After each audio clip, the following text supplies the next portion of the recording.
জানেন কি ব্রাকে বাংলায় কি বলে? ৯৯% মানুষের কাছে এর উত্তর নেই। মহিলাদের সবথেকে গুরুত্বপূর্ণ পোশাকের মধ্যে ব্রা একটি, কিন্তু আজও সমাজে এটি নিয়ে খোলামেলা আলোচনা করা যায় না। এমনকি দোকানে কিনতে গিয়েও মহিলাদের বেশ সমস্যায় পড়তে হয়। কিন্তু এটি একটি অন্তর্বাস, যা নিয়ে লজ্জা পাওয়ার কিছু নেই, বরং লজ্জা ঢাকতেই এই পোশাক পরা হয়। যাই হোক, এই প্রতিবেদনে ব্রা সম্পর্কে একটি মজার তথ্য প্রকাশ করা হয়েছে। আপনি নিশ্চয়ই জানেন মহিলাদের অন্তর্বাসকে ব্রা বলে, যা একটি ইংরেজি শব্দ। আসলে ব্রা হলো একটি সংক্ষিপ্ত রূপ। এটি ফরাসি শব্দ ব্রেসিয়ার থেকে এসেছে। 1893 সালে এই শব্দটি প্রথমবার এক মার্কিন সংবাদপত্রে ব্যবহার করা হয়েছিল। এরপর ধীরে ধীরে বিভিন্ন ম্যাগাজিনেও এই শব্দটির প্রচলন হয়। কয়েক বছর পর অক্সফোর্ড অভিধানেও জায়গা করে নেয় এই শব্দ। তবে অতীতের তুলনায় এখন ব্রায়ের ডিজাইনে অনেক পরিবর্তন এসেছে। শুরুতে ব্রাতে কাপের আকার ছিল না।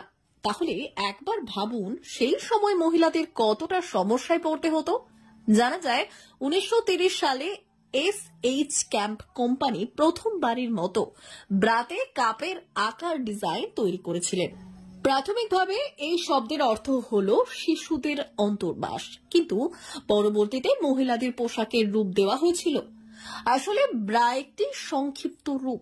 এর পূর্ণ রূপ হলো ব্রেস্ট রেস্টিং এরিয়া, অর্থাৎ স্তন বিশ্রামের এলাকা।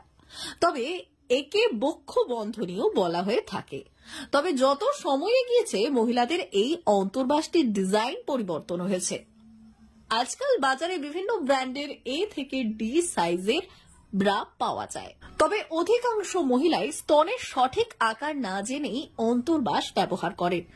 সমীক্ষায় দেখা গেছে দেশের প্রায় 80% নারী ভুল সাইজের ব্রা পরেন। এমনকি তারা ফিটিং এবং সঠিক মাপ নেওয়ার পরেও ভুল করেন। তবে ফ্যাশন বিশেষজ্ঞদের মতে সঠিক মাপের ব্রা পরাই উচিত।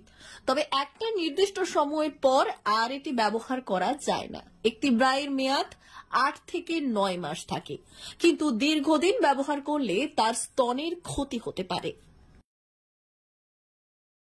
ব্যুরো রিপোর্ট, আর কি নিউজ মিডিয়া।